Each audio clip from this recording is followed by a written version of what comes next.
नाम जुड़ना चाहिए, लेकिन नहीं जुड़ा।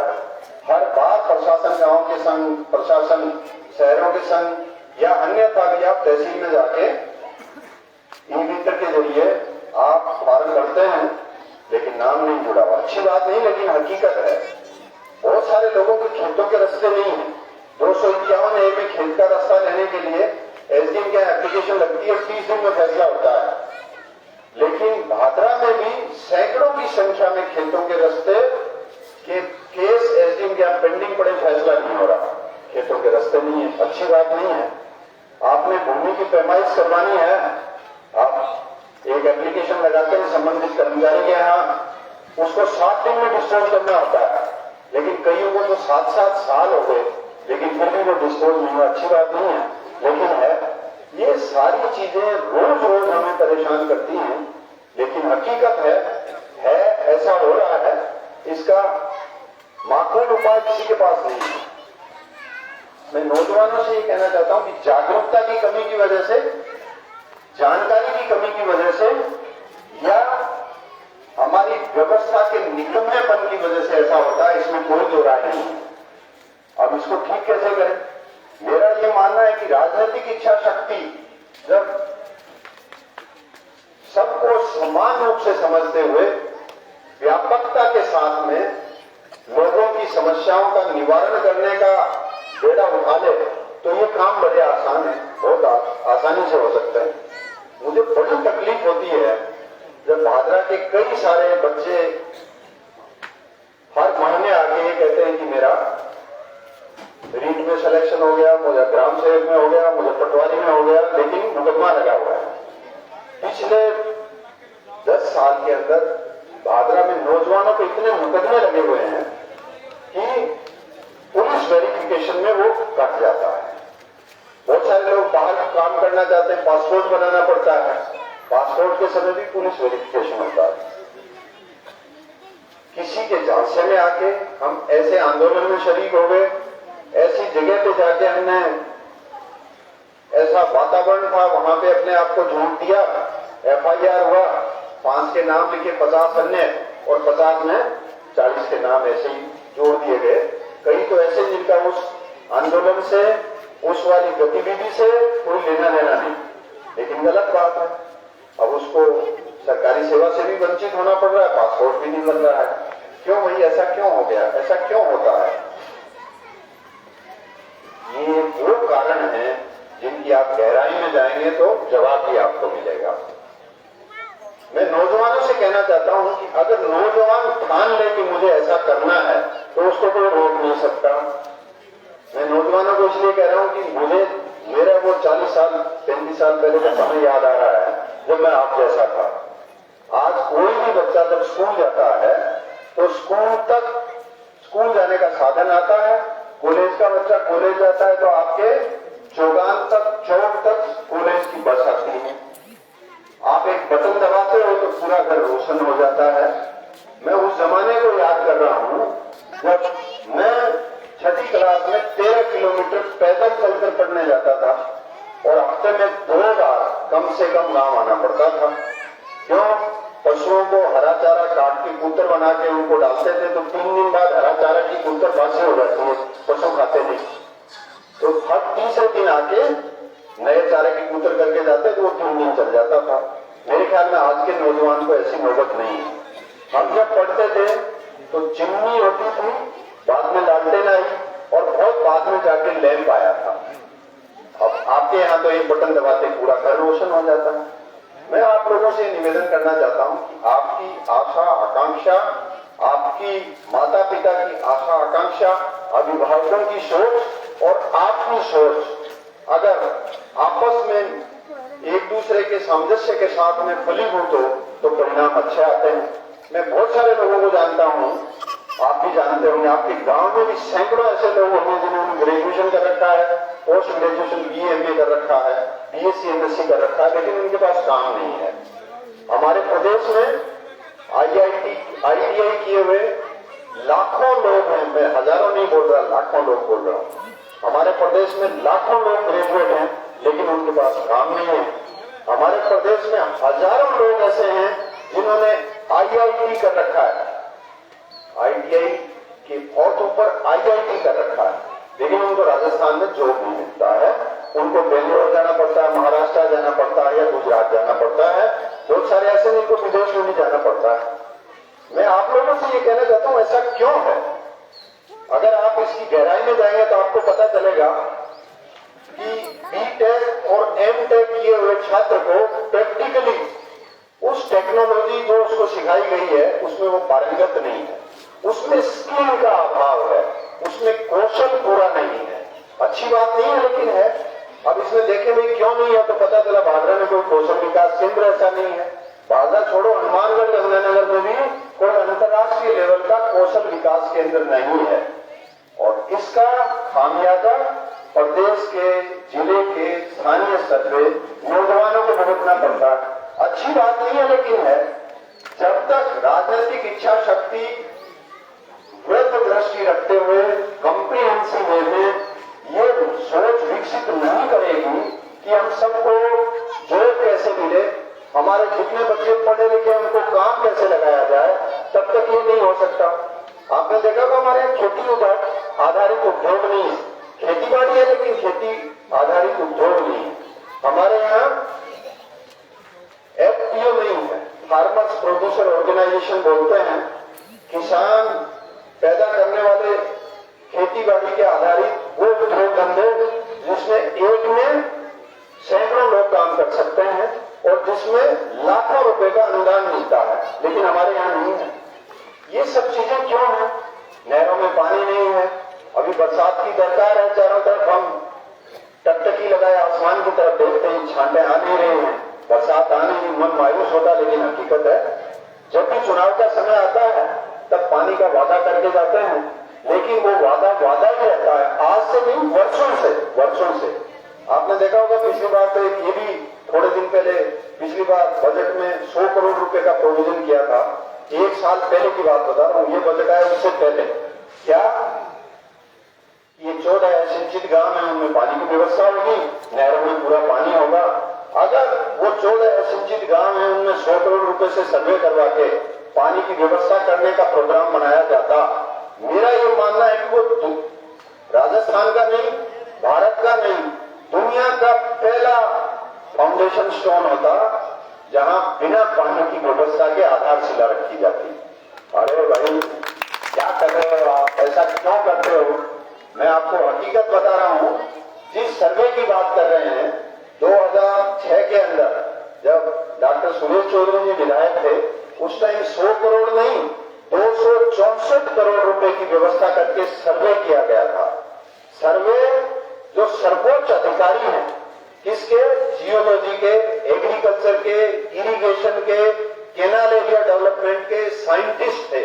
उन्होंने तत्कालीन मुख्यमंत्री जी के निर्देश पे सर्वे किया था और उस सर्वे की रिपोर्ट सरकार के पास है। उसको लागू नहीं कर रहे, कह रहे नया सर्वे करवाएंगे। अरे भाई 100 करोड़ रुपए में अगर 14 गांवों में पानी आ जाए तो मेरा ये मानना है कि अफ्रीका का रेगिस्तान है वही खत्म हो जाए, मेरा ये मानना है, जो दुनिया का सबसे बड़ा रेगिस्तान। अरे भाई ऐसा नहीं होता है। ये सब बातें हैं, बातों का क्या? और जिसको बातें बेचनी आती है वो बादशाह बन जाता है। जब 5 साल बाद नंबर आता है चुनाव करने का तो बहुत सारे बेचारे बन जाते हैं। और आप कहते हो बेचारा है, बेचारे को बेचारे का काम कर देते हो, बेचारा राजा बन जाता है। वो राजा बनने के बाद में ये सोचता है कि मैं हमेशा ही ऐसा रहूंगा। मैं ऐसे अनेक विधायकों को जानता हूं जो 5, 6, 7 बार लगातार चुनाव जीते हैं, और मैं ऐसे अनेक लोगों को जानता हूं जो एक बार चुनाव जीते थे, उसके बाद उनकी टिकट कभी नहीं जीतती है। दोनों में मैं देखता हूं फर्क क्या है। तो जो 5 बार, 7 बार, 8 बार जीते हैं वो तो बेचारे जनता जैसा सोचते हैं वैसा ही सोचते हैं। जनता का जो काम वो कर सकते हैं उसके लिए लगातार करने के लिए हमेशा अग्रसर रहते हैं, अग्रणी पंक्ति में रहते हैं। और जो टिकट लेके आते हैं वापस चले जाते हैं वो अलग ही तरह के होते हैं। मैं आप लोगों से निवेदन करना चाहता हूँ कि मैं वो दोनों कैटेगरी बता रहा हूँ, जो टिकट लेके आते हैं चुनाव जीतते नहीं है, और जो एक बार MLA बन गए उनको लगता है मैं हमेशा ही चुनाव जीतूंगा। दोनों में बेसिक फर्क ये है कि एक जनता के बीच में जनता के सोच के मुताबिक अपनी सोच रखता है और उसी के अनुरूप काम करता है, और दूसरा इस कुर्सी को बैठ के कुछ काला पीला खाने के बाद हेलीकॉप्टर समझने लग जाता है कि यार ये तो हेलीकॉप्टर पे बैठा हूं मैं। तो अरे भाई ऐसे हेलीकॉप्टर होता है क्या? लेकिन लगता है उनको। कोई समझदार लोग कहते हैं कि यार पिछली बार 85-90 वोट आए थे, ऐसे मत बोला कर, ऐसे बोलने से वोट कटता है। तो पता है क्या बोलता है उनको? बोले अब तो बावड़ी टाट है, लोग नाराज है, ऐसे बोलने से ऐसे मत बोल। नहीं भाई पिछली बार 90 आए थे, 10-15 कम हो जाएगा, साला 75 आएगा तो भी जीतूंगा। पिछली बार तो 3 खड़े थे, इस बार 5 खड़े होंगे, वोट बंट जाएंगे तो मैं जीतूंगा। अरे जीतने वालों का क्या करो बताओ? सोच ऐसा बन गया। उस सोच के वशीभूत होकर वो आदमी अच्छे काम करने से दूर हो जाता है। मैं हमेशा कहता हूं, विशेष रूप से नौजवानों से कहना चाहता हूं कि प्रतिस्पर्धा होनी चाहिए, प्रतिशोध की भावना नहीं होनी चाहिए। मुझे बड़ी तकलीफ होती है जब एक ही तरह का काम करने वाले 3 लोगों को जेल में डाल दिया जाता है और 2 लोगों को छोड़ दिया जाता है। अच्छी बात नहीं है, लेकिन है। हमारे यहाँ पे स्थिति ज्यादा खतरनाक है। आप लोगों से मेरा निवेदन है कि आप जब मौका आता है उस टाइम सोच विचार मनन मंथन के बाद में फैसला लें, ताकि भविष्य हम सबका उससे जुड़ा हुआ न केवल माना जाए बल्कि उसकी परिणति भी इसी रूप में हो। मैं नौजवानों से 1-2 चीज शेयर करना चाहता हूं। मैं आप जैसा नौजवान था, मैं मेडिकल में गया, डॉक्टर बन गया। डॉक्टर बनने के बाद में मेरी पहली पोस्टिंग एसएमएस अस्पताल, नाम सुना होगा आपने, जयपुर में है, उसका जेके लोन बच्चों का अस्पताल, उसमें मेरी फर्स्ट पोस्टिंग थी। और ग्रामीण सेवा के तहत एक गोलू वाला जगह आपने नाम सुना होगा, गोलू वाला हनुमानगढ़ से 25 किलोमीटर है, और गोलू वाला अविभाजित गंगानगर जिले की एक पीएचसी थी, वहां पे मेरी पोस्टिंग हो गई।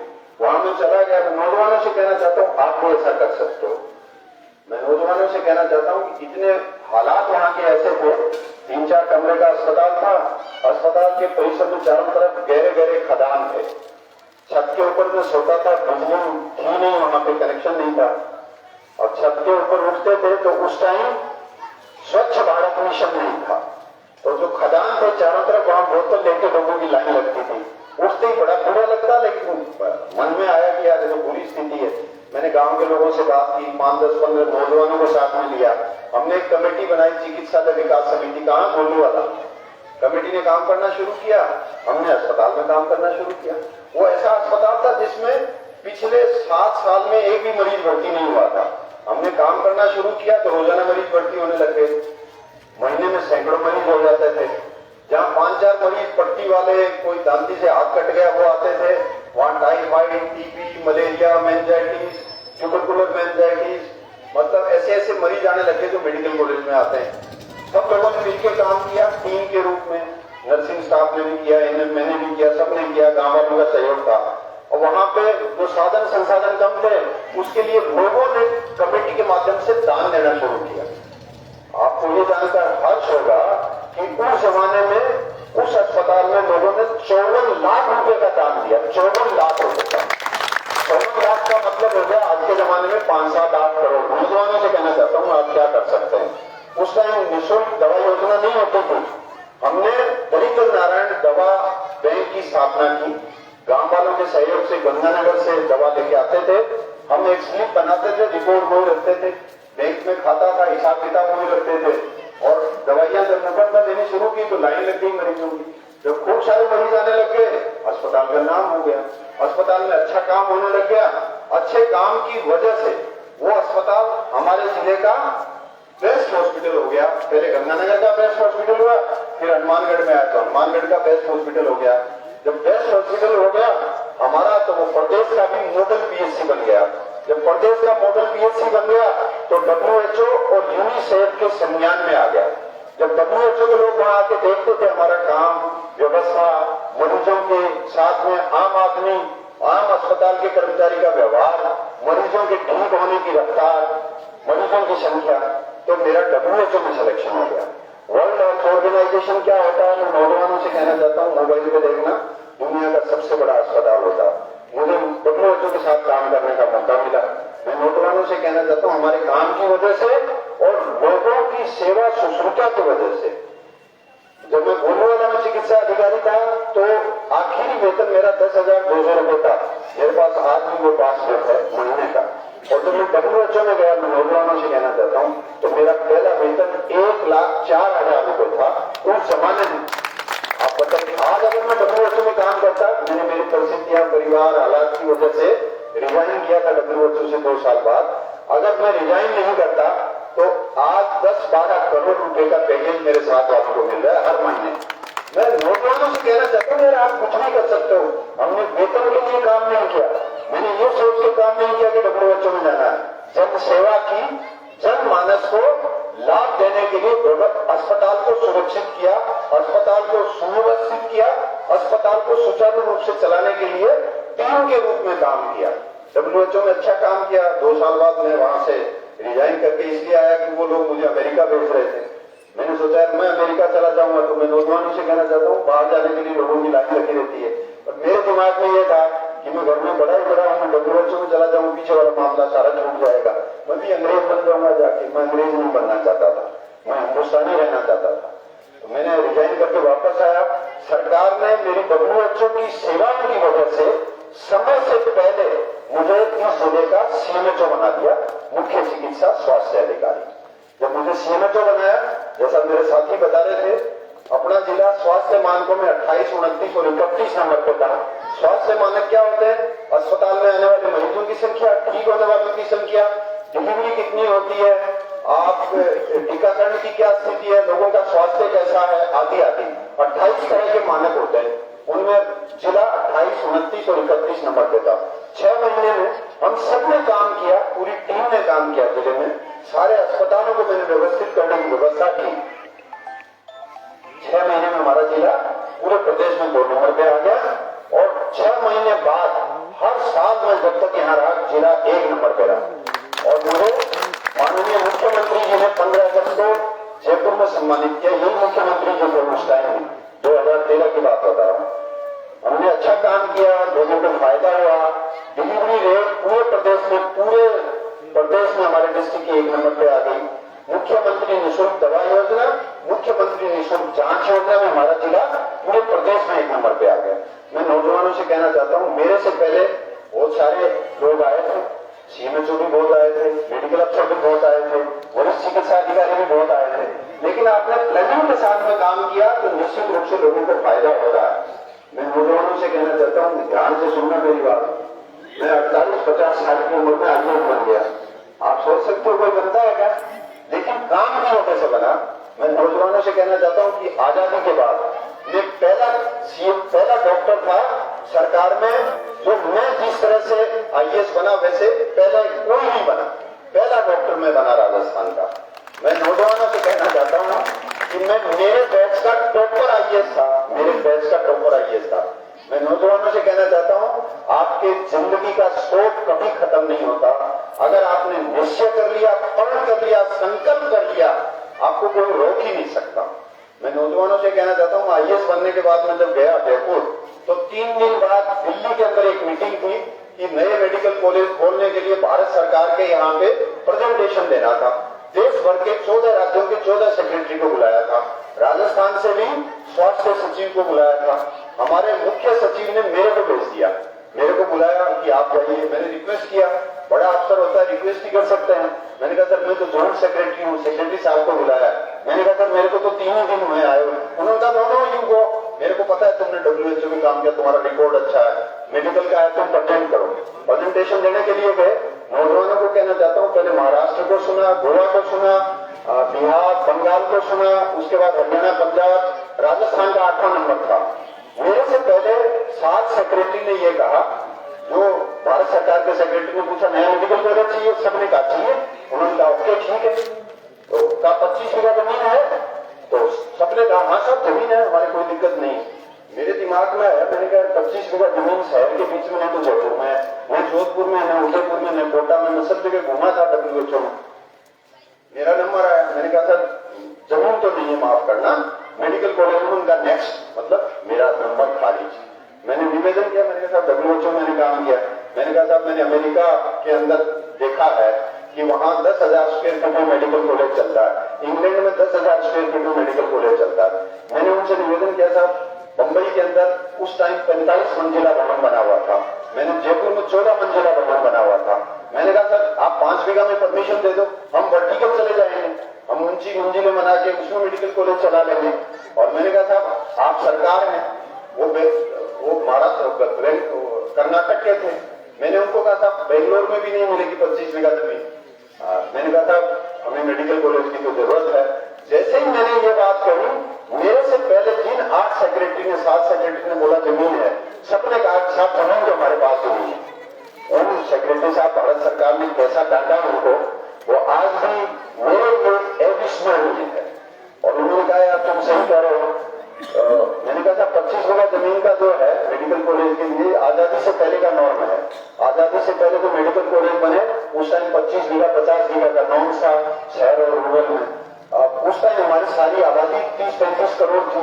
अब हमारी आबादी उस टाइम जब मैं बता रहा हूँ 116 करोड़ थी, अभी तो 140 करोड़ के करीब हो गई। तो मैंने कहा था 20 साल में जमीन तो कहीं भी नहीं मिलेगी। उन्होंने कहा तुम्हारा पॉइंट तो वैलिड है, मैं भारत सरकार से बात करता हूँ। भारत सरकार की कैबिनेट में उन्होंने फैसला करवाया। मैं नौजवानों से कहना चाहता हूँ RUHS मेडिकल कॉलेज, उन्होंने हमें 15 दिन का टाइम दिया, 15 दिन बाद वापस बुलाया, वापस प्रेजेंटेशन दी। उन्होंने 5 बीघा में भारत सरकार को एग्री करवाया। और आपकी जानकारी के लिए RUHS मेडिकल कॉलेज जो राजस्थान में है वो भारत का पहला मेडिकल कॉलेज है जो 5 बीघा में बनकर तैयार हुआ। और आपकी जानकारी के लिए उससे पूरे देश का रास्ता खुल गया कि हर जिले में मेडिकल कॉलेज बनेगा, क्योंकि 25 बीघा जमीन तो जिले के बीच में नहीं मिलती है। अब आपने देखा हनुमानगढ़ में मेडिकल कॉलेज शुरू हो रहा है इस साल, और पूरे देश के 700 जिलों में मेडिकल कॉलेज बन जाएगा। मैं नौजवानों से कहना चाहता हूँ अंत कहीं नहीं होता। मैं पहला सेक्रेटरी थोड़ी था, मेरे से पहले बहुत सेक्रेटरी आए थे। अगर यही मेडिकल कॉलेज 50 साल 40 साल 30 साल पहले बन जाते तो आज यहाँ पे बड़ा अस्पताल भी बन जाता। ये सोच की बात है कि जनता को हम लाभ कैसे ले सकते हैं। उसके बाद मुझे एक जिले में कलेक्टर लगा दिया। अब कलेक्टर तो सुना हुआ था मेरा पहले, अरे यार कलेक्टर बस नहीं होता मन में, कलेक्टर बन के जा रहे हैं। वहां जाके जिले के हालात देखे तो जमीन खसक गई। मैंने कहा यार यहाँ 3.5 महीने तो बरसात होती है, करीब 2 महीना पूरे जिले के अंदर बाढ़ग्रस्त रहता है, पूरे शहर के अंदर पानी भर जाता है। जब बरसात का मौसम आता है तो पूरे शहर में जितने अंडरग्राउंड है उनको खाली करना पड़ता है। पूरे शहर के अंदर 12 की बात कर रहा हूँ। वहां जाके हमने काम करना शुरू किया। 1-1.5 साल में हमने पूरे शहर का जो ड्रेनेज सिस्टम है उसको बदला। 1.5 साल बाद जब पूरे ड्रेनेज सिस्टम को बदल दिया, आप कभी 12 जाए, आपका कोई साथी हो तो पूछना, 12 जिले में आज एक भी अंडरग्राउंड खाली नहीं करना पड़ता, बेसमेंट खाली नहीं करना पड़ता। वहां पे हमने काम करना शुरू किया। एक अस्पताल पे किसी ने कब्जा कर रखा था, 10 बाई 10 की जमीन किसी को दी थी। उसने कहा कि हम फ्री भोजन देंगे, उसके लिए आउटलेट बनाया। धीरे धीरे उस आदमी ने हजारों स्क्वायर फीट के ऊपर अपने ट्रस्ट का कब्जा कर लिया। मुझे उस टाइम मुख्यमंत्री जी ने निर्देश दिए थे ये जगह अपन खाली करवानी है। मैंने कहा करवा दो। 6 महीने का टाइम था। मैंने 3 महीने में जज साहब से मिलकर वो स्टे वेकेट करवाया। 25 स्टे ले रखा था। ऐसे स्टे होता है कोई पूछता नहीं है। कई बार मैं आप लोगों से फिर कहना चाहता हूँ, आपका किसी जमीन जायदाद पे स्टे चल रहा है तो चेक करवाना, आपको पता चलेगा स्टे लायक ही नहीं है। स्टे वेकेट हुआ, हमने वो जगह खाली करवा दी। वो जगह खाली करवाई तो उसमें 25 ट्रक सामान निकला। 25 ट्रक सामान जब वो खाली किया, 200 पुलिस वालों को साथ में लेके, तो उस जगह पे वो जो सामान निकला उसका कोई मालिक नहीं बना। आप ताजुब करोगे, कोई मालिक नहीं। उस सामान को आपका कोई जानकार हो तो पता करना। 12 की पुलिस लाइन में जमा करवाया। आज भी 12 की पुलिस लाइन में पड़ा है। उस जगह खाली होना जरा मुश्किल था। मैंने वहां पे मेरे अधिकारियों से रिक्वेस्ट किया कि भाई अब तो जो मुझे टास्क दिया वो पूरा कर दिया, अब तो मुझे छुट्टी दो यहाँ से। तो वहां उस टाइम वो सीएम को लगा कि ये आदमी ठीक है, काम करेगा, ये अभी करते हैं करके टाइम निकलता गया, ट्रांसफर नहीं हुआ। 12 जिला ऐसा जिला है जहाँ कलेक्टर का औसत कार्यकाल 11 महीने रहता है और मैं वहां पे 3 साल रहा। अब 3 साल जब वहां इतना लंबा टाइम हो गया, सफेद कपड़े वाले देखना चाहो तो वहां दिखेंगे नहीं। वहां सफेद कपड़े देखने हैं तो वहां से 70 किलोमीटर दूर कोटा का रेलवे स्टेशन है, वहां पर बच्चे पढ़ने जाते हैं। कभी कभार मन में आए सफेद कपड़े वाला देखना है तो कोटा रेलवे स्टेशन पे जाके देखो। मैं आप नौजवानों से कहना चाहता हूँ हालात कैसा भी हो, आपने काम करना शुरू कर दिया तो कोई रोक नहीं सकता। 12 जिले के अंदर मुख्यमंत्री जल संरक्षण अभियान चलाया, हमने अच्छे से लागू किया। आपके यहाँ भी था। 12 जिले के 8 में से 6 लोग डार्क जोन में थे। हमने मुख्यमंत्री जल संरक्षण अभियान को फिर से लागू किया। आपकी जानकारी के लिए 2018 में भारत सरकार ने सर्वे किया, 12 जिले के अंदर 1 साल अभियान अच्छे से लागू करने के बाद जो वाटर लेवल है, जमीन का जो पानी का स्तर है, वो 0.9 मीटर से 1.2 मीटर यानी 4 फीट वाटर लेवल बढ़ गया पूरे जिले का। और जल संरक्षण का पहला राष्ट्रीय पुरस्कार मेरे को मिला 12 जिले के अंदर, पहला राष्ट्रीय पुरस्कार। मैं नौजवानों से मैं पहला कलेक्टर नहीं था, मेरे से पहले बहुत कलेक्टर आए थे। 12 जिले के अंदर अखबार में छपता था भूख से सहरिया की मौत। किसी जिले में भूख से मौत का मतलब होता है कलेक्टर के माथे पे कलम। मैंने एडीएम को बुलाया, एसडीएम को बुलाया, ये क्या है? उन्होंने कहा साहब ये तो हमेशा मरते हैं, ये तो सहरिया चल जाती है, ऐसे ही मरते हैं। मैंने कहा क्यों बोले? बोले साहब मरते हैं, क्या करें, जो खाते पीते नहीं है। मैंने कहा इनका खाना पीना साहब सहरिया 300 रुपए लेके आता है, 50 रुपए का सामान ले जाता है, 250 रुपए की दारू ले जाता है, वो जाके दारू पीना शुरू कर देता है। मैं नौजवानों से कहना चाहता हूँ मोबाइल देखना, सहरिया जनजाति क्या होती है। एक कमरे में रहते हैं, हस्बैंड वाइफ, 4-5 बच्चे, माता पिता हैं, तो 8 लोग हो गए, 7-8 हो गए, 7-8 लोग एक कमरे में गुजर बसर करते हैं। वो पीने लग जाता है, माँ को खांसी जुकाम हुआ, निमोनिया हुआ, निमोनिया से तड़प के मर गई, अस्पताल नहीं लेके गया। बच्चे को उल्टी दस्त हुआ, कोई देखने वाला नहीं था, उल्टी दस्त से पानी की कमी हुई, बच्चा गुजर गया, मर गया। और ये हालात थे। तो मैंने कहा सबसे पहले तो मैंने कहा यार ये भूख से मौत होती है तो सबसे पहले भूख का इलाज करो। 28,000 सहरिया फैमिली है वहां पे, तो हमने प्रत्येक घर में 2 क्विंटल गेहूं डलवा दी, प्रत्येक घर में। तो एक कमरे के अंदर जब इतने लोग रहते हैं और 2 बोरी गेहूं की और डलवा दी तो जगह तो कम थी, लेकिन वहां मरतब की कोई फोटो लेगा तो साथ में गेहूं की बोरी की फोटो आएगी। जब गेहूं की बोरी की फोटो आएगी तो कुछ छापेगा क्या भूख से मर गया? नहीं छपा। 15 दिन बाद मीटिंग बुलाई अधिकारियों की, अधिकारियों का सब मजा आ गया। उनका क्या हुआ? बोले साहब छपना बंद हो गया। मैंने कहा मृत्यु? बोले साहब मृत्यु तो वैसे ही हो रही है। मैंने कहा अपन को तो मृत्यु रोकनी थी। क्या साहब तो सहरिया वही बात घूम फिर के। मैंने क्या किया, 28,000 परिवारों पे 2800 कर्मचारियों को लगा दिया। हर 10 घर के ऊपर एक कर्मचारी लगेगा और उसका एकमात्र काम यह होगा कि वो कोई भी बीमार होता है तो उसको अस्पताल में भर्ती करवाएगा।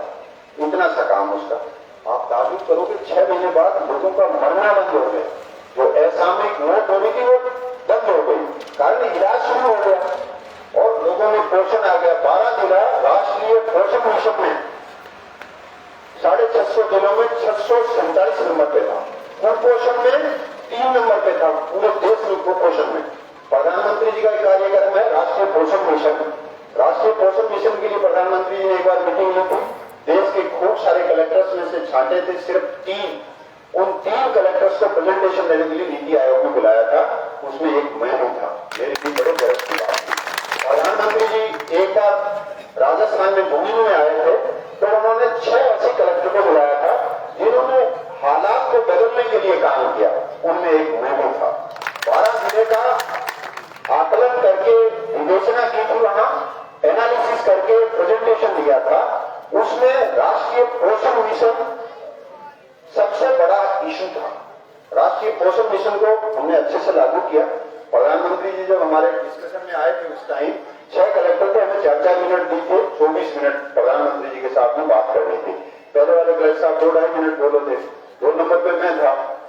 मुझे ये बताते हुए गर्व महसूस होता है कि 14 मिनट बाद प्रधानमंत्री जी ने घड़ी देखी, अरे भाई 14 मिनट हो गया, नेक्स्ट 14 मिनट मेरा, 2.5 मिनट पहले वाले का, 16.5 हो गया।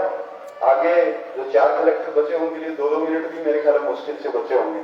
अगर आप काम करते हो तो कोई भी आदमी उसको अच्छे से ध्यान करता है। मैं आप नौजवानों से कहना चाहता हूं, आपकी जानकारी के लिए प्रधानमंत्री जी का राष्ट्रीय पोषण मिशन का पहला अवार्ड, फर्स्ट अवार्ड 12 जिले को मिला। पूरे देश का फर्स्ट अवार्ड। जो जिला कुपोषण के लिए बदनाम था वो देश में पोषण के लिए सबसे उत्तम हो गया। बताइए आप, कर्मचारी वही थे, अधिकारी वही थे, कलेक्टर वैसे ही आते थे। मैं आप लोगों से, नौजवानों से कहना चाहता हूं कि 5 साल बाद जब मौका आता है वोट करने का, नहीं केवल आप सोच समझ विचार मनन मंथन के बात करें, माता पिता, भाई बहन, आसपास के लोगों को समझाएं। मैं प्रधानमंत्री जी से बहुत ज्यादा प्रभावित हूं। उन जैसा व्यक्ति मैंने आज तक कभी जीवन में कल्पना में भी नहीं देखा। उस व्यक्ति के साथ में बात करके आने का मौका मुझे मिला है। आने वाले चुनाव में मैं आप लोगों से निवेदन करना चाहता हूं कि ये कमल का निशान हो और प्रधानमंत्री जी जैसा नेता हो, उसी का चुनाव करने का आप कोशिश करें। क्योंकि अपन वोट प्रधानमंत्री जी को देना चाहते हैं, हम देश की तकदीर और तस्वीर बदलना चाहते हैं। आप लोगों से मेरा निवेदन है, किसी भड़कावे में नहीं आए, ये नहीं सोचे कि ये बेचारा है। अरे बेचारा क्या होता है यार, हमारी समझ में नहीं आता। हर इंसान बराबर होता है, किसी का हालात खराब है वो खुद जिम्मेदार है उसके लिए, परिस्थितियां खराब है, मेहनत करे और मेहनत करे। मान ली बात कोई भारी बीमारी हो गई, कोई एक्सीडेंट हो गया, कोई दूसरी चीजें तकलीफ आ गई, तो अच्छी बात है, आप मदद करो ना सब मिलके, अच्छी बात है। लेकिन जिस आदमी का जुम्मा पूरे क्षेत्र को बदलने का हो, उस आदमी को हम बेचारा समझ के काम में ले लें, या उसके उसके उसके डर और भय से हम प्रताड़ित होकर कोई फैसला ले लें, अच्छी बात नहीं है। मुझे बड़ी तकलीफ होती है आपको बताते हुए। मैं करीब करीब हर गांव में अनेक बार गया हूँ। आपके गांव में चाचा खड़े हमारे दुश्मन से, मैं आपके गांव में 20-30 बार आ चुका हूँ। मैं कर्मचारी अधिकारियों से भी बात करता रहता हूँ।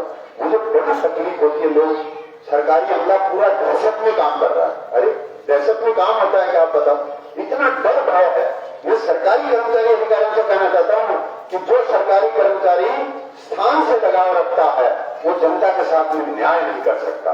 स्थान से लगाव रखता है उसको भी रहता है यार मेरे तबादलों प्रादेशी मेरे क्यों, अरे क्या फर्क पड़ता है यार। मैं हमेशा हमारे डॉक्टर्स को कहता था, जब मैं डॉक्टर के रूप में काम करता था, कि आपको कोई नर्सिंग ऑफिसर बना सकता है क्या? डॉक्टर को बोले नहीं। नर्सिंग ऑफिसर को मैं कहता था कि आपको वार्ड बॉय बना सकता है? बोले नहीं। मैं पटवारी को ये कहता हूँ कि आपको नीचे वाला बना सकता है, तहसीलदार को नायब बना सकता है क्या? एसडीएम को कोई तहसीलदार बना सकता है? नहीं बना सकता। तो वो डर किस बात का यार? स्थान से लगाव नहीं रखना चाहिए, कर्मठता के साथ, आत्मविश्वास के साथ। मेरा ये मानना है, एक संकल्प में जो सिद्धि की ओर जाता हो, और वो विशेष रूप से नौजवान है। सिद्धि एक व्यक्ति की नहीं, सिद्धि एक स्थान की नहीं, पूरे क्षेत्र विशेष की सिद्धि के लिए काम करें। और वो समय आने वाला है 3 महीने बाद, 3.5 महीने बाद। अब लोग तो मेरे को कई बार तो कहते हैं साहब थोड़े रुक जाओ, अभी आचार संहिता लगेगी तो भगदौड़ मचेगी। मैंने कहा भगदौड़ मचेगी, कोई भागेगा तो किसी का घुटना फिर टूटेगा, ऐसे मत बोलो। आप तो चुपचाप अपना काम कर दो, जब मौका आता है तो प्रधानमंत्री जी के नाम पे सब कुछ वो कर दो जो हमें राष्ट्र को आगे बढ़ाने के लिए करना है। आप लोगों से मेरा निवेदन है कि आप अगर मेरी बात जो सुनी है अच्छी लगे तो 1-2 जन को और बता देना, और मेरी बात अगर आपको अच्छी नहीं लगी तो शाम का समय है, सूर्यास्त लगभग हो चुका है, शाम के समय अगर मेरी अच्छी नहीं लगने वाली बात आप साथ लेके घर पे चले गए तो मैं गारंटी देता हूँ कि आज रात को आपको नींद नहीं आएगी। तो मेरी अच्छी नहीं लगने वाली बात इसी मैदान पे छोड़ देना। एक मैं आप लोगों से और निवेदन करना चाहता हूँ कि जैसे मैंने बताया ना, जूझते हुए ताप, लटकते हुए ताप, खराब ट्रांसफार्मर, आपका खाद्य सुरक्षा में नाम नहीं जुड़ रहा है, घर का पट्टा नहीं है, गली में जहां मर्जी जो कर देता है, जिसकी लाठी उसकी भैंस, इसको बदलना है अपने को। मैं आपको गारंटी देता हूं कि समय आया और व्यवस्था ठीक से बन गई। मैं इस मानस का आदमी हूं कि अगर आपके पास शक्ति आती है, आप शक्ति के केंद्र बनते हैं, आप सत्ता के केंद्र बनते हैं, तो प्रजातंत्र की एक खूबी है क्या कि अपने आदमी का काम पहले हो, लेकिन वाजिब काम तो हर आदमी का होना चाहिए। आज वाजिब काम के लिए लोग भटक रहे हैं, कितनी बड़ी बात है ये, मेरे लिए बड़ी तकलीफ की बात है। मैं आपको गारंटी देता हूं मेरी वजह से आपको कभी उड़ाना नहीं आएगा, ये मैं आपको गारंटी देता हूं। मैं आपको गारंटी देता हूं कि जो बेईमान, बदमाश, मुझसे लखनऊ टाइप लोग हैं, वो उनको ये नहीं कहना पड़ेगा तुम क्या कर रहा है, वो अपने आप यहां से पलायन करेंगे, मैं गारंटी देता हूं। मैं अच्छे से जानता हूं उसको कि गलत आदमी को कैसे रोका जाता है। मैं जहां जहां काम करके आया हूं, आप पता करना मेरा ट्रैक रिकॉर्ड क्या रहा है। मैं गारंटी देता हूं एक भी आदमी अगर आपको वहां ऐसा मिल जाए कि हमारा डॉक्टर ऐसा था, हमारा सेक्रेटरी ऐसा था, हमारा कलेक्टर ऐसा था जिसने वो गड़बड़ किया, तो वो आप जो चाहे करें, मैं गारंटी देता हूं वैसा का वैसा काम मैं वहां पर करके दिखाऊंगा, मैं गारंटी देता हूं। आपने मेरी बात ध्यानपूर्वक सुनी, इसके लिए मैं आपका आभार प्रकट करता हूं। मैं नौजवानों से और आप सभी से आग्रह करना चाहूंगा कि आपका कोई प्रश्न हो, माइक के माध्यम से अभी आए, मेरे से करें, मैं उसका माकूल जवाब दूंगा। मैं नौजवानों से कहना चाहता हूं कि कैरियर से संबंधी, कैरियर काउंसलिंग से संबंधी, सब्जेक्ट सिलेक्शन से संबंधी, या आपके कैरियर में कोई रुकावट आ रही है उससे संबंधी आपका कोई प्रश्न हो तो मेरा एक नंबर है 94 143 28 521 9414328521। इस पे आप जब मर्जी मुझे फोन कर सकते हैं, व्हाट्सएप कर सकते हैं, मैं खुद उसका जवाब दूंगा। और आपको लगता है कोई काम मेरे लायक है, आप रात को 2:30 बजे भी फोन करेंगे तो मैं खुद उस फोन को उठाता हूं। आप कभी चेक करके देखना। बहुत बहुत धन्यवाद, आभार आपका।